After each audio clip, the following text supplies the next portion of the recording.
Hey,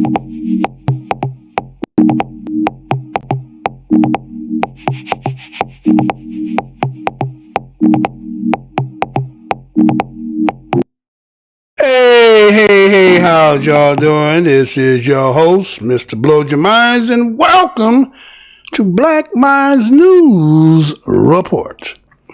First and foremost, I want to say what's good to my family, my subscribers, and my new ones. Welcome to the Black Minds News Report family. We welcome you and thank you for kindly subscribing to the channel. Passerbys, if you should happen to pass by due to the thumbnail or hoping the title in itself, welcome to the most hated show in the black corner of the internet. Been in the business since 2012. You wouldn't be able to tell by the way you see the views is because we are the most suppressed show there is in the YouTube corner, especially the black one. Go down the aisle, we always have a grand opening. Happen to see something that make you feel some kind of way. Remember that the motto of my show is the truth don't need no partner. Now, once again, seems that I have a theme over here. Seems like I'm always seen to be poking and prodding at the police, but that's not the truth. The truth is that sometimes when things are being overbearing on a population, especially on a certain ethnicity of people, it is those who are cut from those people to make advocacy, to bring attention, to bring news. It is those who are to the unknowers and unlearners about how certain things that become, let's say, public information. And that's sometimes because we're caught up into whatever things that keep us inundated with society and play and everything else. And sometimes we have to find places that will bring us the information that we rely on the source. And so as I was doing, as I normally do, I'm looking for certain topics to bring and search for the show. I came across this here, right? And it says, police misconduct such as falsifying evidence is a leading cause of wrongful conviction, study finds. Let me say that again. Police misconduct, such as falsifying evidence, is a leading cause of wrongful convictions, study finds. So I was doing my due diligence, looking for certain topics, and again, the theme has been lately is because this is what has been permeating the ethers, the stories, and so it seems like that there may just be a theme that this channel is particularly studying and focusing directly on police. Again, I will tell you that police are needed. Those who are of society that need to be arrested due to whatever kinds of things of laws that they are breaking, you'll never see black society advocating when people are wrong. Our advocacy comes on the behalf of those who are befuddled with, as this study has found, wrongful convictions. And when you look at wrongful convictions, they are disruptive that time can't actually repeat. What do you mean by that, Mr. Blows Your Mind? If you happen to go through a process based on being wrongfully convicted or charged, do your life continue to be normal from that process, or is it that you have to put things on hold, deal with this, and kind of work at the same time, but it also causes an inconvenience, right?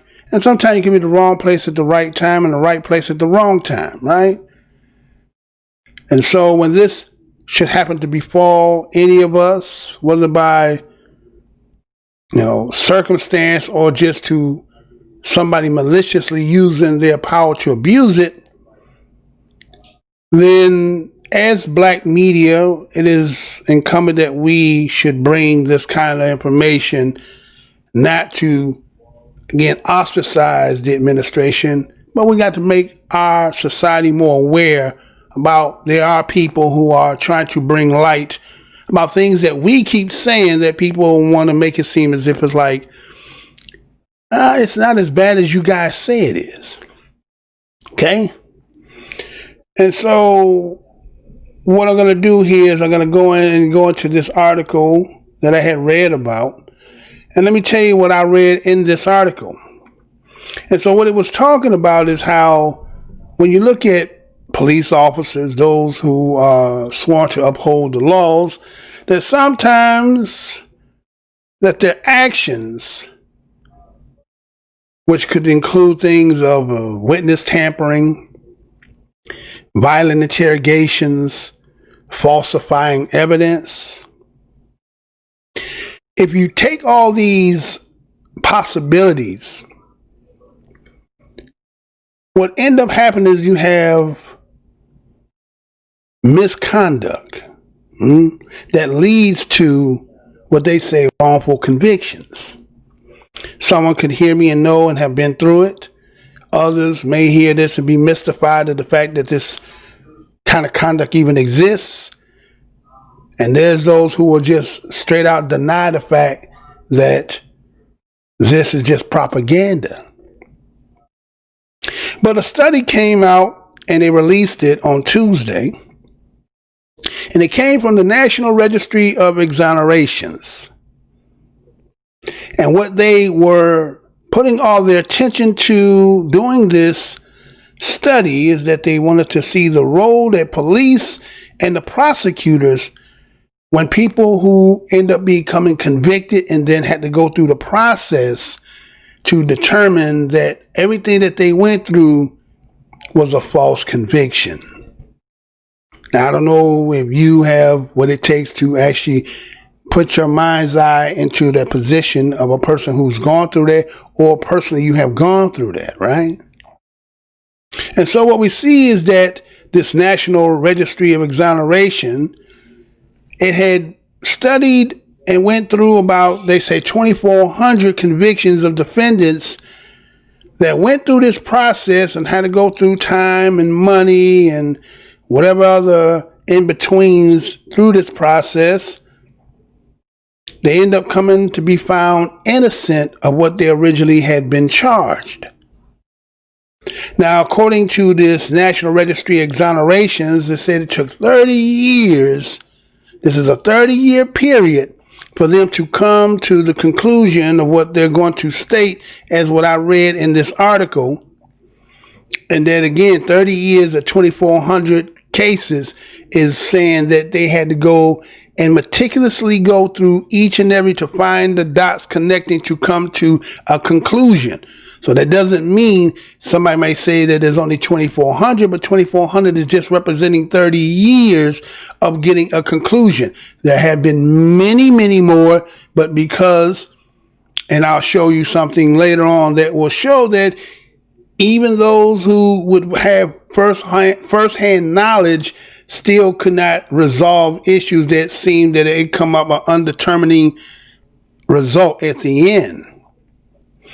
And so with all this finding that they did, it come to determine that 35% of these cases that were involved, a lot of them had misconduct, what they say, by police. And they said more than half, 54%, was misconduct, not just by the police, but also the prosecutor. So you got this National Registry of Exoneration.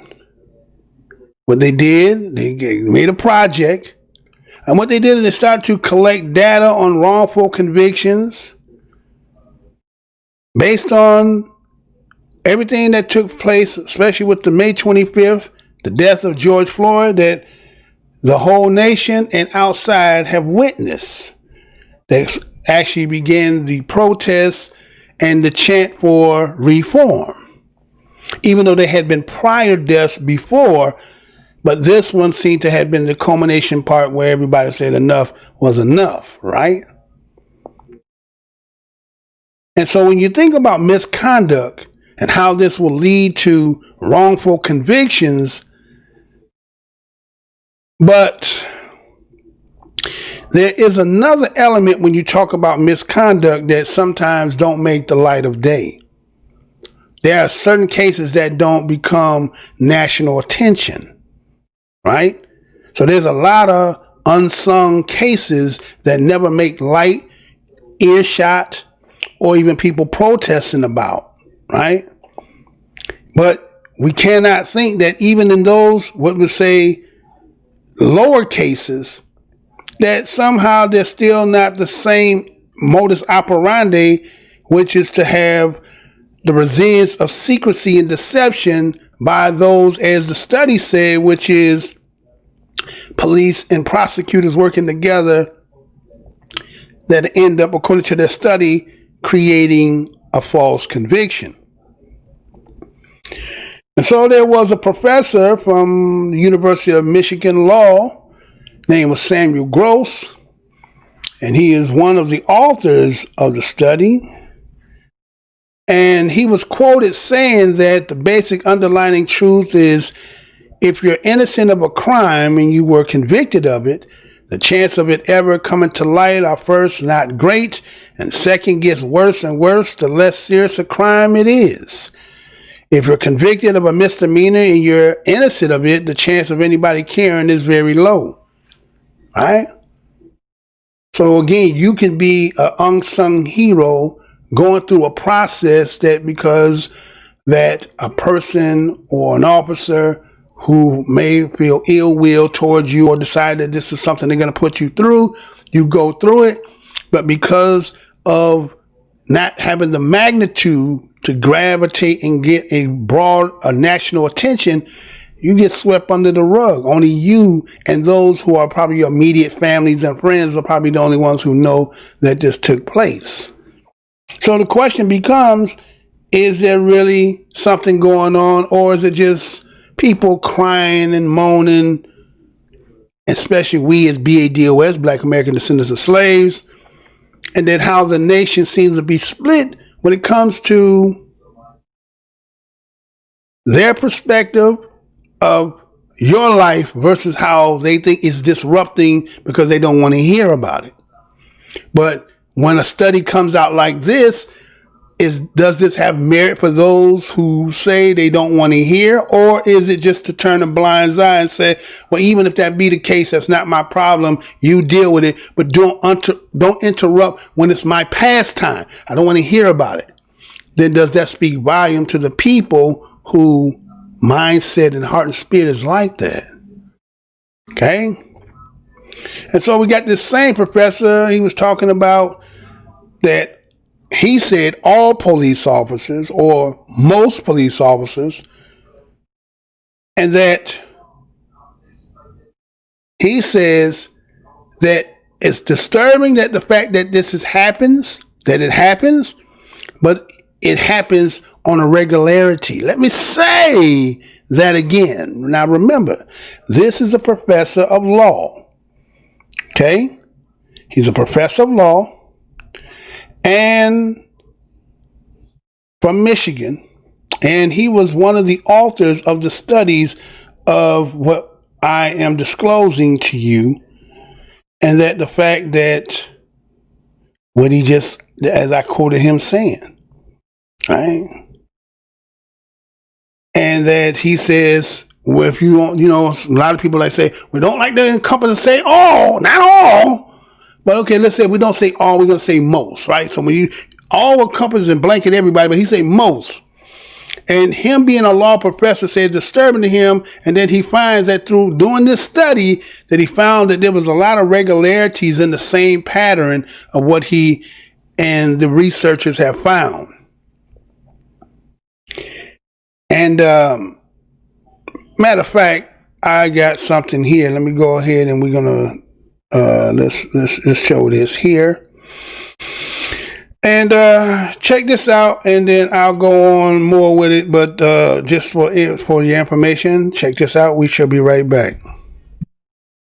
On this Tuesday, the investigations are complete into many of the allegations of police misconduct during the protests that broke out here in Columbus earlier this summer after the death of George Floyd there in Minnesota. Well, city leaders and teams of attorneys releasing the findings today. NBC4's Dan Perlman joining us now live. And Dan, we understand that the team leading these investigations says this was not an easy job. No, Darlene, it absolutely wasn't. According to them, they say that they had a hard time in many cases identifying the officers involved in these incidents. They also say the contract with the Fraternal Order of Police presented its own issues in reaching these conclusions that have the mayor and a few other leaders pretty upset. I can tell you, I was surprised and in many cases angered at the results. The results Mayor Andrew Ginther is discussing are those from the Baker-Hostetler investigation. The law firm investigating possible police misconduct during the protests this summer looked at 41 complaints. Today, partners announcing 4 officers were exonerated for their conduct. 1 complaint was sustained, so the officer in that situation faces discipline within CPD. 9 complaints were unfounded, 2 were withdrawn. Investigators telling us they were unable to sustain the allegations in 25 complaints. That means there wasn't enough evidence to prove or disprove the claims. The attorney saying in many of those cases, officers weren't wearing name tags, badges, or body cameras. Chief Quinlan saying a new system is now in place, so that won't again happen. But the attorneys also say the contract with the Fraternal Order of Police posed its own roadblocks. One of the most significant, the requirement that all citizen complaints be investigated within 90 days, unless otherwise authorized. The FOP's decision to withhold its agreement to extend the deadlines in the cases for which we've requested them was absolutely unreasonable. The mayor telling me that 90-day window is one of the issues about which he hopes to renegotiate with the police union. But he tells me the next step to police reform rests with voters approving a citizens review board in November. I think with their support, if they support issue 2, I'll be able to go to the collective bargaining table, the negotiating table with the FOP in good faith and work out some of these issues. Now, today I did reach out to the FOP's president. No response from him quite yet on today's findings. Now, one person reacting to today's findings, City Council President Shannon Hardin. You may remember he was involved in a pepper spraying incident during those protests. At 6 o'clock, you're going to hear how he is responding to what the law firm found. Local for you. And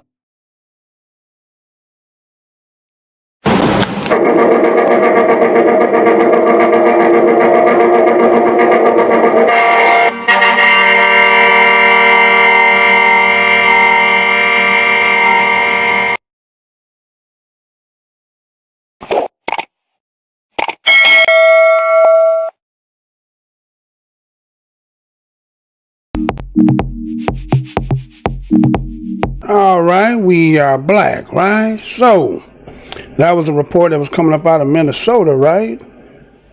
And it was talking about how they did their study. The results end up making the mayor had his statement. And so is this study that is done here, is there some validness to it? Or is it just, well, you know, is it just a couple cases, right? But each case represents somebody's life, correct? Okay. So we just say that the research has found that misconduct by police and prosecutors, according to what this study came out and said, is that it is the leading causes of disproportionate false convictions. Especially when you're talking about black defendants.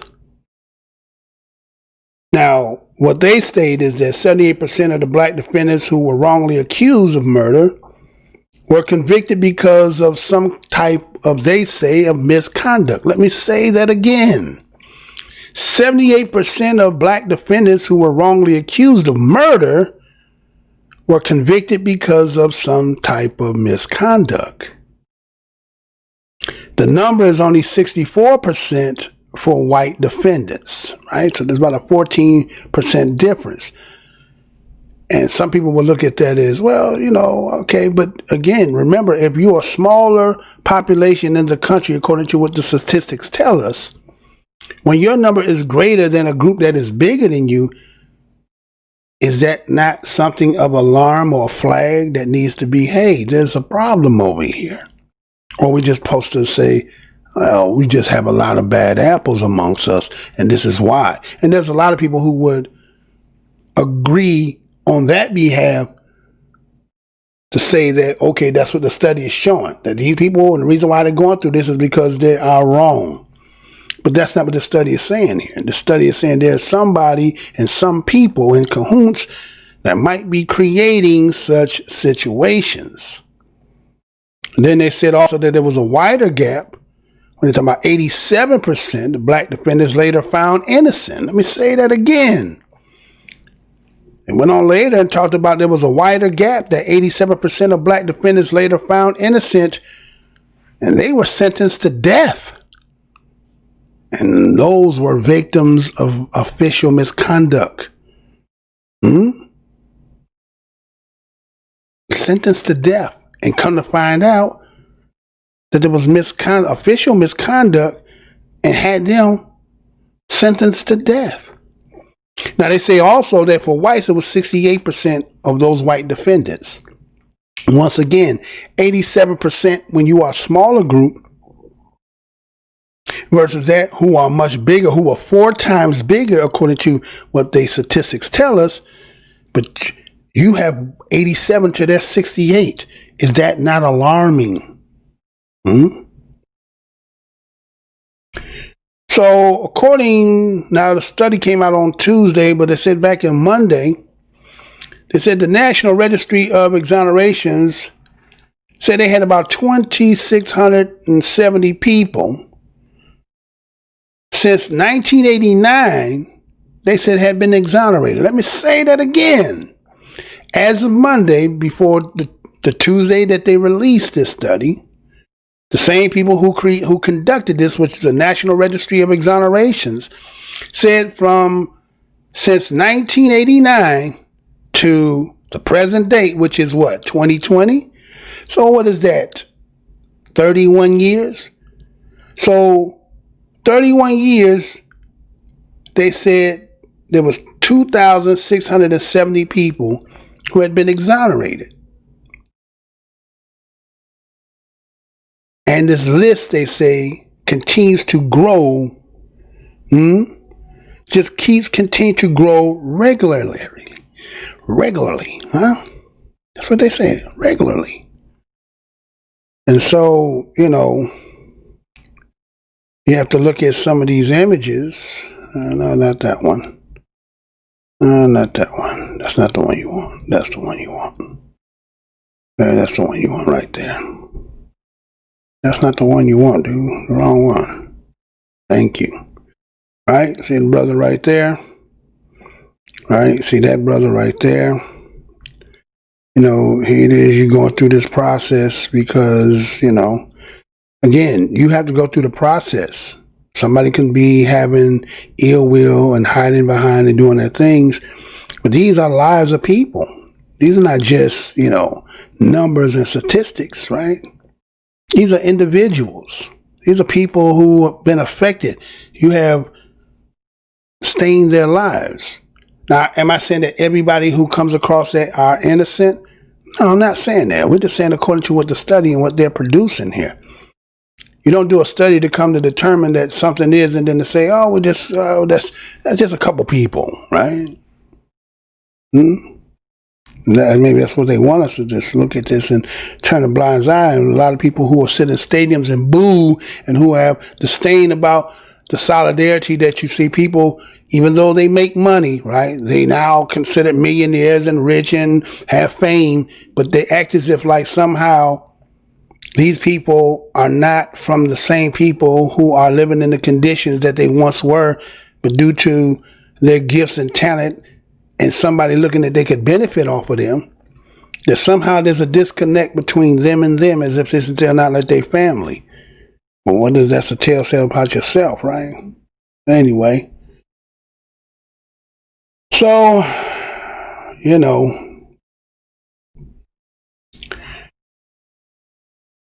and they start talking about in this study, they start talking about hiding evidence, right? They said they were talking about hiding evidence. And in this study, what they end up finding is that when hiding evidence is a favorable way that for a defendant, this is the most common way by doing misconduct. Let me say that again. The most favorable way to a defendant, the most common type of misconduct is hiding evidence, right? So if you have to rig the game in order to get somebody in the position, then how legit is it? Or how legit are you? But again, those who are avid watchers of my show, and we talk about, like, again, you got to remember that to be a police officer and to move up in ranks, it's a merit job based on, convictions and arrests and, all that stuff to get into the higher echelons of rank and file. So when you have a whole lot of ambitious, young men and women who, I remember getting a comment from an individual, and he said about 50,000, 50K is what their salaries are. And again, we as being Americans, we have champagne tastes, but we got water money. And so what happens is we spend more than what we make. So we need more to fill in for the excess that we do, because anything you buy on credit, you getting it then, and then you paying more later. But while I'm adding more to it, it's eating up all my salary. So the ambition leads to, I need to be able to, there's a position that I could probably attain, and whatever merit you need to, get to apply, then people become, right, the use for your elevation.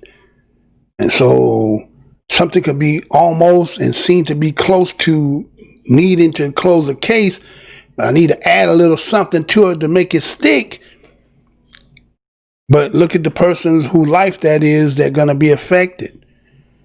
And if you have a non-care attitude, or you have a, according to how this country has deemed we as BADOS from the historical point, well, let them sort it out. If I win, I win. If not, the taxpayers will take over that for me, right? So what they did is they went and they researched. They said they found about 5 murder trials in which they found that in their findings, they found that the prosecutor was concealing evidence. And a lot of it was, according to what they was talking about, as a cause of death. In one case is where a woman was convicted of killing her boyfriend. And so what happened is the prosecutors decided not to disclose the medical reports that had found that the boyfriend actually had died of suicide. Let me say that again. They did some research. They cited about 5 murder trials. And this one particular murder trial, and then it was talking about that the prosecutors had concealed evidence about the cause of death. And one of the cases where it was a woman. And this woman was convicted for killing her boyfriend. And the prosecutors decided not to disclose the medical report. Now, the medical report would have had exonerated her. But again, ambition and somebody have their sights on trying to get and obtain another position, you become, if we say this is a monster, the food for the monster to chew on. But this is your life. Now, does accidents happen? Yes. Does mishaps happen? Yes. But according to this finding, it said this is not neither one of those. These are intentional. And then you didn't disclose this medical report that would have had determined to find that this boyfriend had died of suicide, and then you let this person go through the rigmarole and scarred them for life and going through the process and whatever things that they had to turmoil they go through. But again, everybody have different situations in their life. Those people who this does not relate to, you cannot understand it. But there's many of us and have family members that's not personal to a lot of us, right? They even talked about there were some rape cases where there was some exoneration, which they say are few, right? I rarely ever find in a rape case where this happens, but particularly when they did find, and they were saying that how the authorities had concealed the evidence. And when they went and looked at the history of the person who was making the complaint as saying rape, in the history, they say modus operandi, you know what I'm saying? That's your MO, how you move.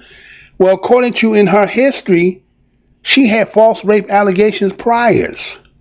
She had prior ones. So what they did is they just ignored it because they wanted the conviction, right? So here's a person that is being accused for rape and goes through there and then is labeled as a rapist. A lot of people know about that. You be labeled a rapist and you up in there. Well, some things may bad and they happen to you, correct?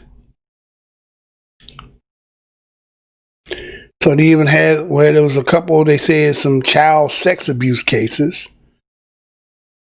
And they were talking about how the prosecutor and the child welfare worker, they both concealed that the statement that came from the victim, which was the child said it had not, in fact, had not been molested.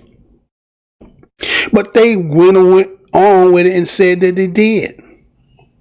So you let somebody go through there and been labeled that as a child molester. Imagine that.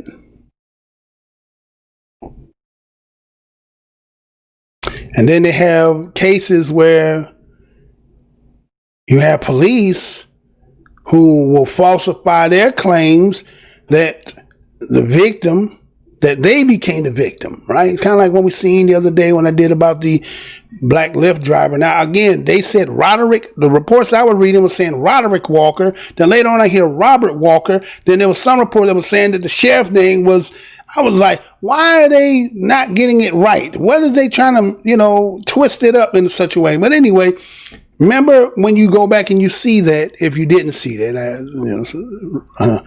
send you over to there to watch that video. But pretty sure you probably be listening over here. But remember in that video, you seen when they were down there wrestling with they were, on top of him. And one is kind of choking him out, the other one trying to smother his mouth. You hear the officer yell, my hand, right? My hand. Okay. But that was during all that commotion that was happening. Now, remember there was an individual who was in this car that was recording.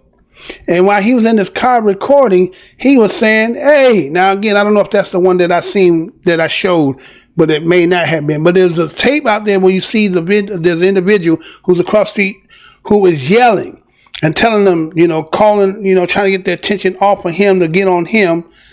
And afterwards they get him up. The cop looks at him and he said, he wasn't doing anything to you. Then he starts shaking his hand, right? Gesturing that, he was my hand, right? So was that true or not? Or was that a defense mechanism to keep himself from being snuffed out? But then as the report is talking about how police officers can falsify claims that they are victims of assault by the defendants, right? And so in this particular situation here, in this one case, it was Chattanooga, Tennessee, where it said a police officer had beat a defendant in a reentry facility because he defended himself, right? And so what happened is the individual name was Adam Tatum.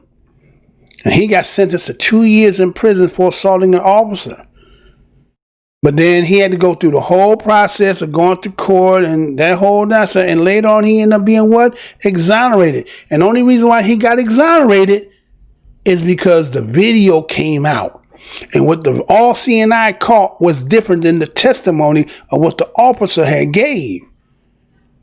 Right? So now here it is. Again, we're not against police. But if you have to fabricate a situation in order to make it stick and be merit, how is that respectable?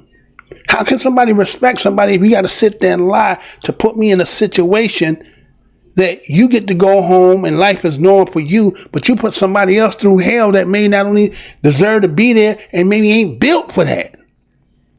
So here it is. He had to go in there, do that process, and then after this whole situation, because they said, well, there was no provocation, that whole situation. So what they end up doing is settle the case for $125,000. Does the process of you going through that merit again the money? It's kind of like yesterday doing the show about Breonna Taylor and how they gave her gave the family the $12 million based on the simple fact you still haven't got to the criminal part, right? Does the money suffice for what took place?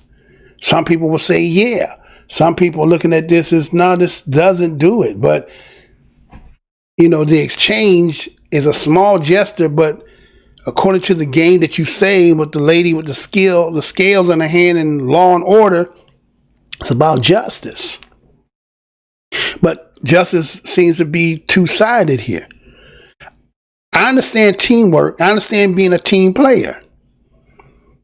And then you have captains and coaches that, again, when nobody is being corrected and you let things run amok, it becomes the citizenry, the ones who are trying to obey, who become your cannon fodder for, again, a lot of those who are trying to marry to move themselves up. Or just have a confrontation with you that they say, well, I'm going to put you through this just because you're agitating the shit out of me. Does it happen? Only they can tell you the truth, whether that is or not, right? And so when they talk about how the consequences are in these situations, before we go there, take that and then we come back. Take one. Do this and be right back, y'all. Check out.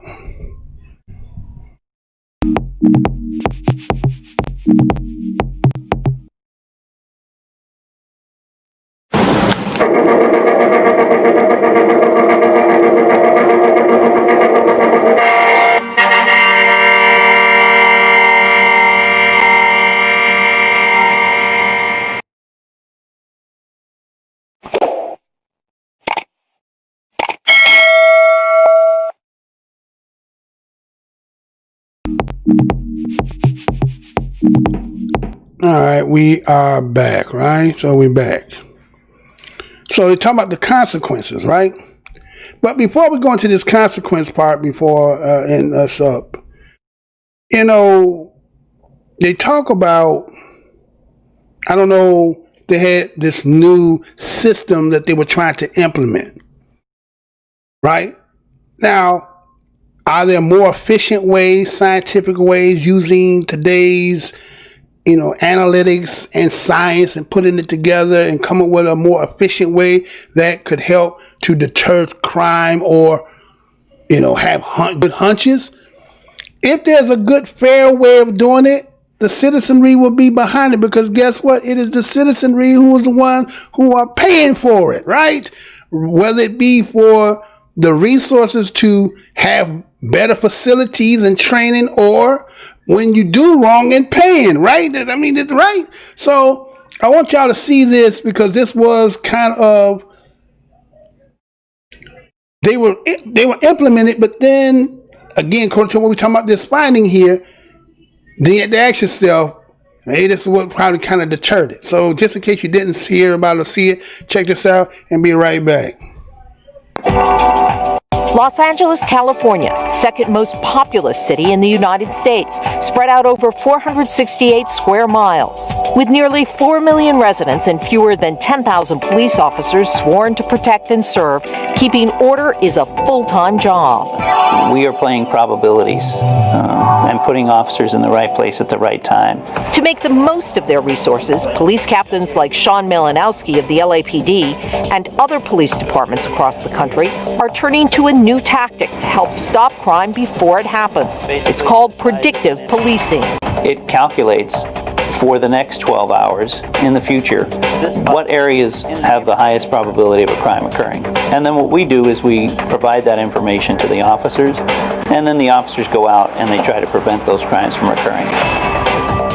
The predictive policing program used by the LAPD didn't come out of a police academy. It's based on research by a team of mathematicians and social scientists at UCLA, trying to predict where and when crime is most likely to happen.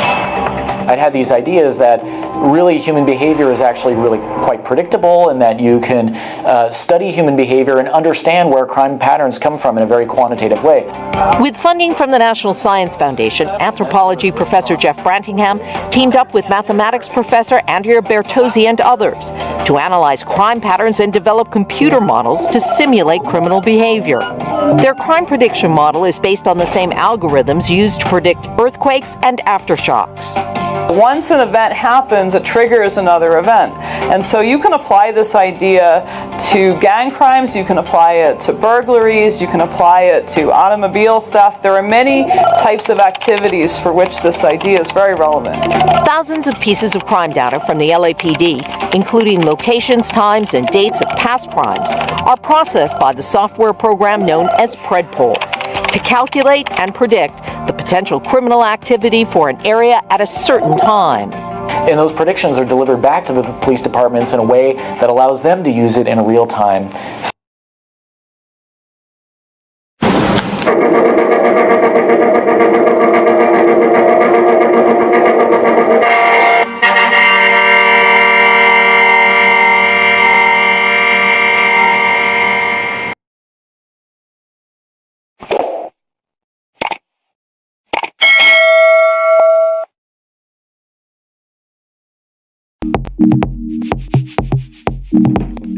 All right, we are black, right? So, predictive policing, right? So, add predictive policing with the study, and you could have a Mellicott cocktail, correct? Now, that was a story that had been done by NBC, and it was talking about how LA being the second most populous state in the United States. That it has about 4 million residents. And the whole job of policing is what? To keep law and order. So you got 4 million people talking about there in California, LA, that you have to have efficient, better, whether it be equipment or tactics, so that you can try to, cover a lot of grounds and try to do preventative measures. Nothing wrong with it. They say, an inch of prevention is a pound of cure, right? So we understand that, right? Ain't nothing wrong with that. And so the whole science of this is saying that they want to put police officers at the right place at the right time. But again, we all kind of know that police are kind of like, remember at the end of the movie, Enter the Dragon with Bruce Lee, after him and John Saxon, and then those who they had locked in, and they let them all out and they fought everybody on the Hans Island. And then Bruce go ahead and kick Mr. Han and had the spear through his back. Then when he came up, John Saxon was, out of breath. He sees Bruce getting the thumbs up. And then who was coming? Who was coming at the end, y'all? The helicopters with the British dude that, remember, he was in the bed sleep. I don't care who he is. Wake up. Get him up. Right? So at the end, they done did all the damn fighting. Here come the cavalry. It's too late now. That's kind of like, that's how our police is, right? They come there. I mean, what are the percentages that police are there when shit happening, right? For those that have happened, I'm pretty sure they can give a hell of a pride testimony because it saved their life or prevent whatever. Great. But we're going to say the majority of the percentages, they're not going to be there. They're going to be afterwards, right? But they're saying that this technology is going to help them to try to, scientifically, analytically, and using, they say, what? Human behavior. So you study human behaviors, that also, to me, tells me that you know how to poke and prod to make people move and do certain things. But that's another topic for another time, though, right? And so this predictive policing is to give them like predictions for the next, they say 12 hours. So those, again, I think police shifts are 12 hours. I think they're about 12 and 12, right? So those who come in on the next shift, the data will tell them based on, this whole situation that, this could be what it is. And, it could work. It could work, but then we have to also ask ourselves, when we're talking about computer models, right? And they talk about how they simulate crime behaviors. A computer and the program is only as good as the person who imputes it. Let me say that again, right?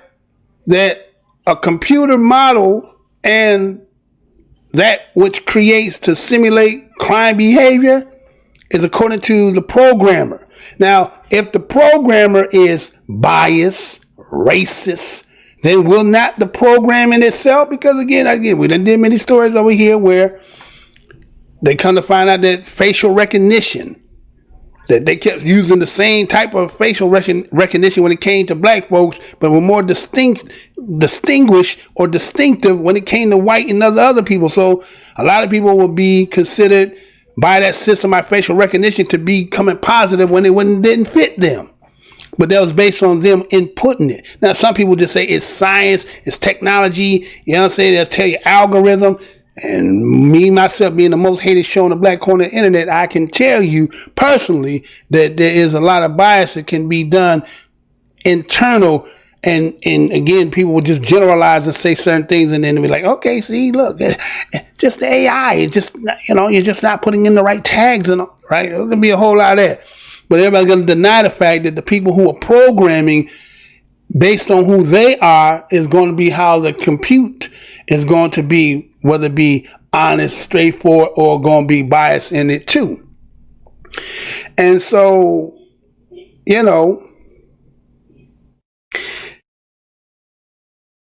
all that is all in good. But can you predict? Can you predict? I remember reading a story about it.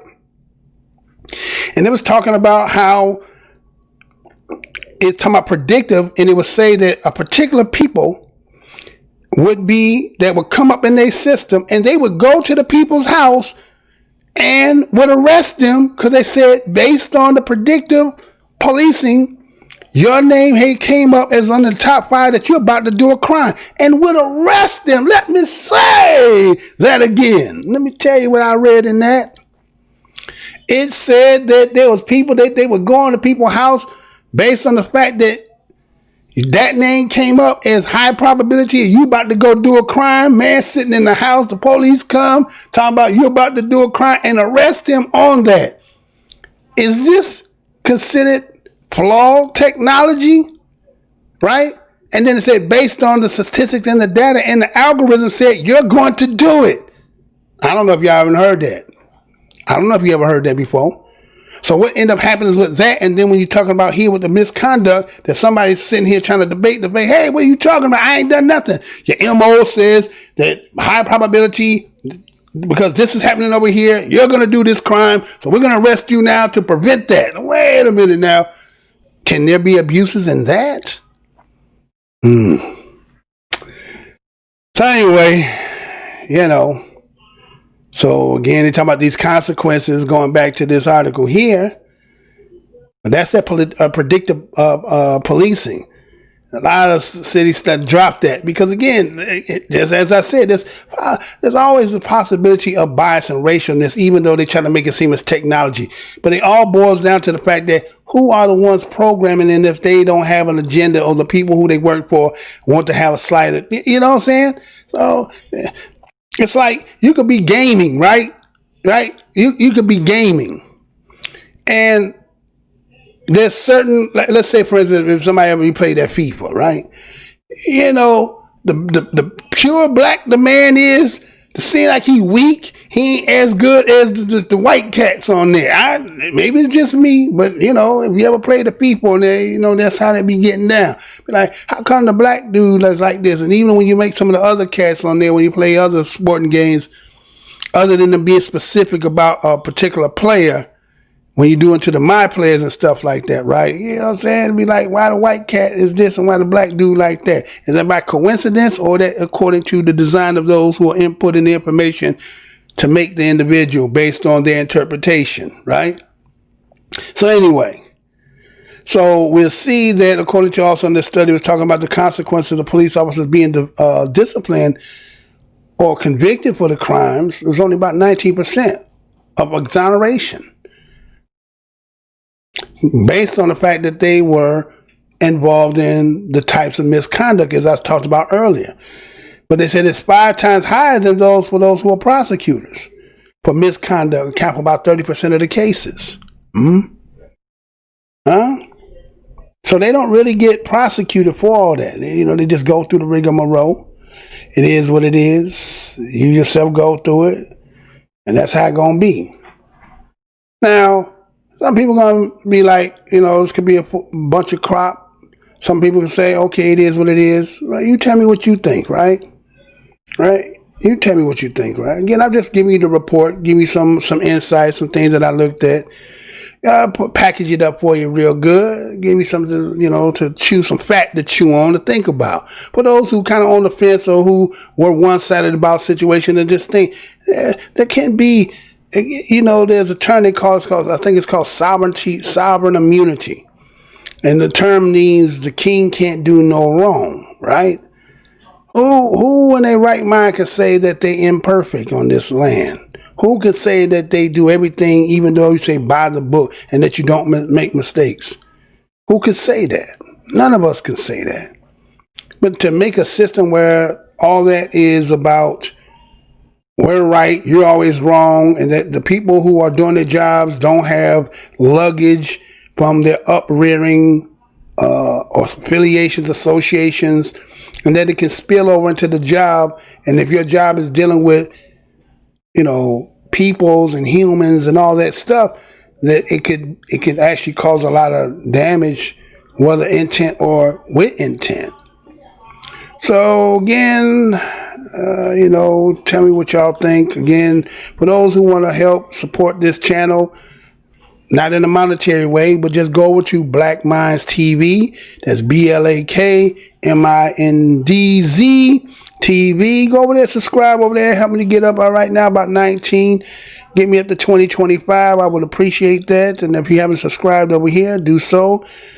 Comment, share, make a comment. Tell me, hey, Mr. Blow, you might think you're full of shit. Whatever it might be, it's EEOC over here. I'm not one to go block. My skin a little tough. But, and once in a while, if you say something that I think that's very interesting, I'll actually do a show based on what your comment is. So again, this is the Black Minds News, the most hated show on the black corner of YouTube. Until the next show, y'all. Until the next show.